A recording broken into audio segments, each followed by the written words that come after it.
I'm Jay Moss, Century 21 Covered Bridges Realty, and I'm doing one of my whatevers. We're not sure what to call them yet.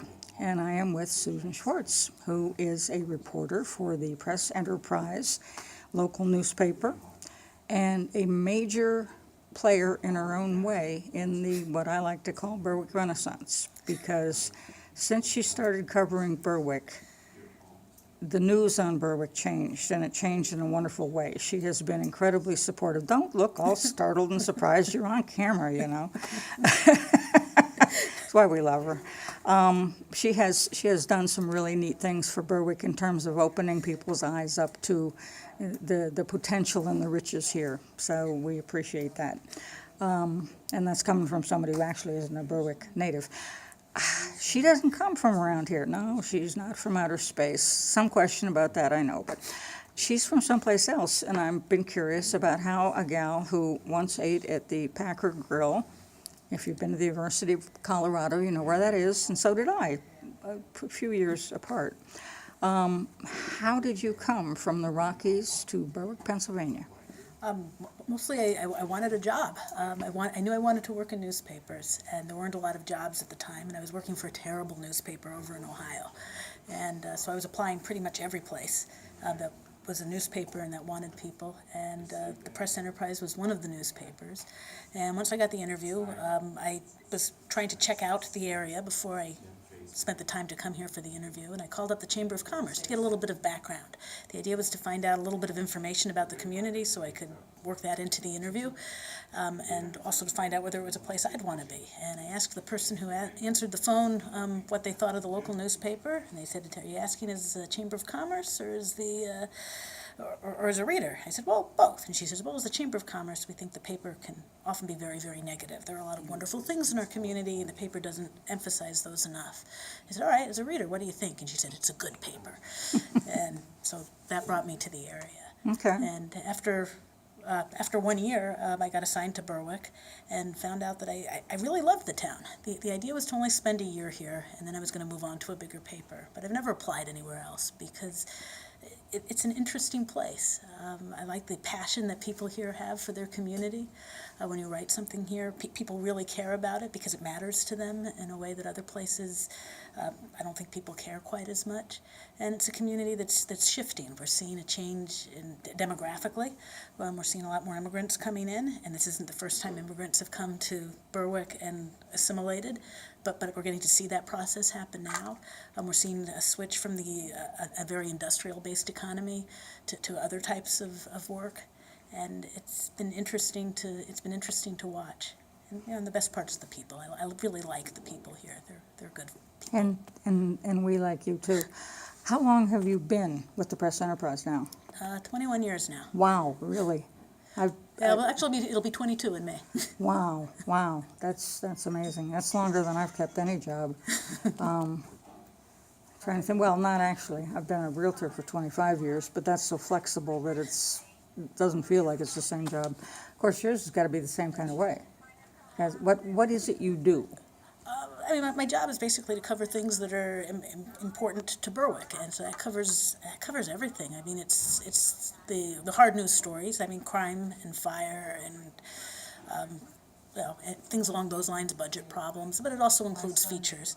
The story that I'm working on today is about the 90th anniversary for St. Joseph's Church, which is being celebrated this year. So I'm getting to get a lot into the history of the Italians in Berwick and how things have changed for them over the years. So a little bit of everything, which is one of the reasons I like the job. Great. And I just referred her to Chicky because Chicky is as integral to that whole thing as anything is. Why did you choose journalism?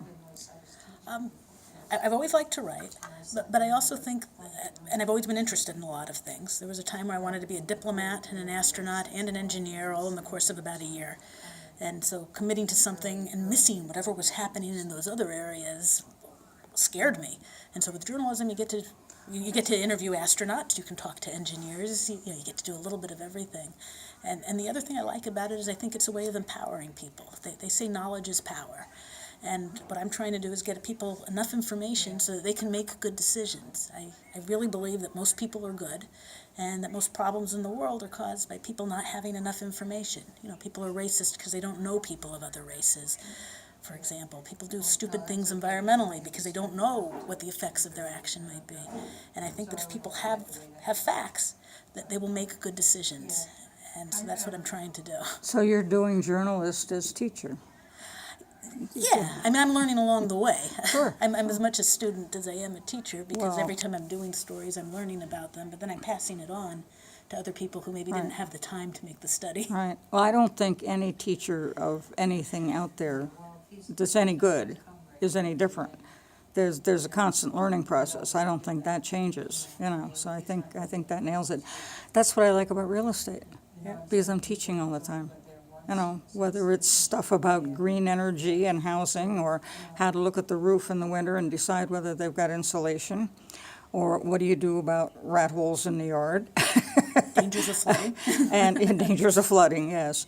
And also the huge variety of people I encounter, because I've got laborers, I've got firemen and police people, and doctors and lawyers and nurses and patients, and everybody else in between. And I pick brains as hard as I can. So I get that entirely.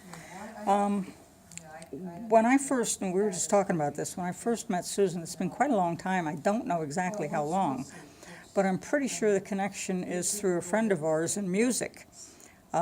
Susan is a very active and very skilled musician, which not everybody knows and should. And she's played music with an ancient, what do you call that? We call it early music. Okay. But it's basically medieval through Baroque music. Okay. And what all do you play? So I play mostly recorders, but I can also play the cornemuse, which is a reed instrument. It sounds kind of like a Scottish chanter. And I've been working very hard on the harp, although I am a mediocre harpist at best. Well, But I've heard it and it sounds pretty good to me, so. The good thing about harps is even when they're played badly, they don't sound that bad. The bugle is a whole other issue. That's true. Or the violin. Yes. And the old joke about early musicians is, how many instruments does an early musician need? The answer is one more. Yeah, that's, I sold a house in Millville. It's actually a church converted into a home, to a couple who are both musicians. And I think he must own, and he's not an early music guy, but I think he must own at least 50 or more instruments, wildly disparate. Wow. Yeah. That's frickin' adorable. You know them? Jeremy and Audra? No. Oh, you gotta meet them, okay? Jeremy DePrisco and his wife Audra. She's the director out at the Friends School. Okay, I've heard the name, and that's Yeah, probably where and I've Frickin' heard it. Adorable is the name of their duo, and they do fantastic stuff. And Jeremy has produced some recordings, and, that's really cool. I'm not a good musician at all. I pick around at stuff, and I do it privately because it's embarrassing.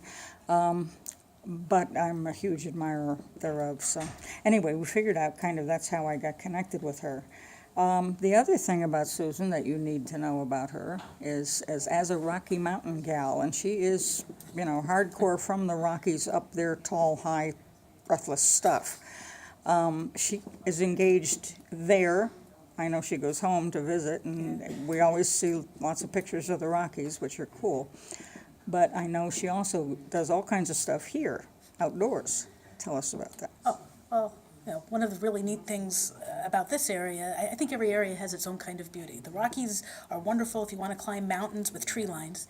These hills that people around here keep calling mountains, I don't think qualify, but they're very nice hills. Right. They're not mountains. Yeah, I agree. But on the other hand, Pennsylvania has a lot of its own beauty. The falls here are absolutely incredible. So I've done a lot of hiking. I've done a little bit of the Appalachian Trail out here. I've done most of the Loyal Sock Trail. And then the other thing that's really neat here that Colorado doesn't have much of, Colorado is a semi-desert, and over here you have water all over the place. So I've really gotten into kayaking. I started a group with a friend of mine, Amanda Burke, and her husband, Chris Lent. We call it Canoe and Brew. And what we do is we get into kayaks and canoes and go through different parts of the Susquehanna mostly, but also other rivers and creeks. And then afterwards, we will go someplace to a local brew pub. But you get to explore a lot of the area through that. You get to see a lot of neat birds. You almost always get to see a bald eagle on almost every trip. You usually get to see great blue herons. And it's a gorgeous area. It would be a shame not to take advantage of it. Which most people in Pennsylvania are pretty good about doing that. It's very rare I'm on a trail and people aren't, I don't run into somebody, which I kind of like, because that shows that there's public support for the outdoors here. Right. I always thought that if there was a heaven, it had to look like Ricketts Glen. Yes, that would be a good way to build it. A May morning with a wood thrush calling in the background and the sound of the water and those huge hemlocks.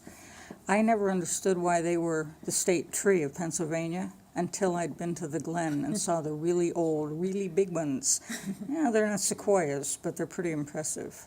Well, Ricketts Glen is one of the prettiest trails I've ever been on, and I've been in trails, from California to... Right. I tried climbing Whitney a long time ago. My ex and I did some hiking on the 14ers in Colorado. And got up above Leadville and all, and that was cool. We went out to Whitney. We only made it to around 13.5 up there because there was a snow bridge. It was June, and it had snowed, and it was icy, and we didn't have crampons or ice axes, and I said, I'm not going across that. Oh, that's as far as I got up. I'm sure the rescue people are grateful that they didn't have to come after you. Yes, yeah, and that's something to keep in mind outdoors, folks. Be patient, don't be a patient. Yeah, I've heard from outdoors, rescue groups that's become a real problem, because with cell phones, people are daring things that before they wouldn't have dared because they figure they can always call for help, and that they don't realize sometimes is that sometimes you lose your cell phone reception, and sometimes where you are, the rescuers can't get to you easily. I mean, if you get stuck, they might not be able to reach you. Just because you can call for help doesn't mean that it's going to be able to arrive. Right. The Glen has changed hugely. I moved back into this area 43 years ago, and back then the Glen hike was really pretty easy. And it's gotten much worse because of wear on the trails and changing of some of the trails. Some of them are much steeper and much slipperier. And I know that they have to post signs now about foot gear. Yeah, they've been doing that for years, but they've had the signs and some of our articles about the rescues that have had to be done there. One of the things that I really admire about the Ricketts Glen folks, though, is that the temptation to put up fences all along that canyon has to be incredible, because that would keep people from plunging off the waterfalls. And so far, sometimes I think the fire companies that have to go out there and rescue people might be grateful if they did that, but it would really ruin the natural beauty of the place. Yes, and so far the park has been awfully good about holding out against that and just warning people not to do anything stupid, and then rescuing them when they do. Right. Can you offer any tips on how to communicate with a newspaper about a story? If you know something you think ought to be either good or bad shared. Our paper is pretty good about wanting to, if you've got news that you want in the paper, we're really good about getting it in there one way or the other.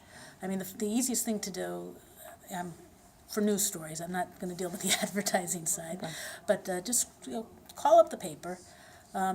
Usually you would talk to our managing editor, Pete Kendron, 387-1234, extension 1305, or you could call me, 387-1234, extension 1306, and just tell them what your story idea is. And we've only got so many reporters, so if it's something urgent, he'll try to assign somebody to it. If he can't assign somebody to it, there are other options that you can ask for. You can offer to make a press release. And if you write up a press release, and if you want to call more attention to it, send in a photograph with it and send it in. We'll get it in for you. You can also write letters to the editor, and as long as you're not libeling anybody and going to get us both sued, we'll run almost all of those. And if you just have a photograph of an event that you had, send in the photograph and we'll run that in community album. Or if you're a school, we'll run it on the school pages. But if there's something that you want in the paper, it's really pretty easy to get it in. Cool. Thank you, Susan. I appreciate this very much. Thank you. Oh, thank you.